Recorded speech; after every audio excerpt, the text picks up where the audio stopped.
خاموشی ایک ایسی عبادت ہے فرشتہ اسے لکھ نہیں سکتا، شیطان اسے بگاڑ نہیں سکتا اور کوئی اسے جان نہیں سکتا۔ جو شخص اتنی محبت، اتنے خلوص اور اتنے اعتبار کے باوجود بھی آپ کا نہیں رہا تو یقین کرے کہ وہ کبھی بھی کسی کا نہیں ہو سکتا۔ کبھی بھی کسی رشتے سے کوئی امید نہیں رکھنی چاہیے۔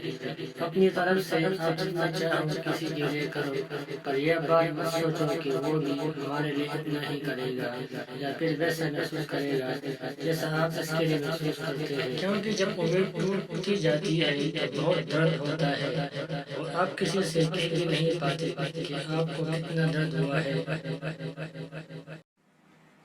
نرم دل لوگ بیوقوف نہیں ہوتے، وہ جانتے ہیں کہ لوگ ان کے ساتھ کیا کھیل کھیل رہے ہیں، لیکن پھر بھی وہ نظر انداز کرتے ہیں کیونکہ ان کے پاس ایک خوبصورت دل ہوتا ہے۔ کچھ لوگ ہمارے کبھی نہیں ہوتے، بس وقت کچھ پل کے لیے ان کو ہمارے پاس لے آتا ہے، نہ جانے کیوں۔ جھوٹ اس لیے بک جاتا ہے کیونکہ سچ خریدنے کی اوقات کسی کی نہیں ہوتی۔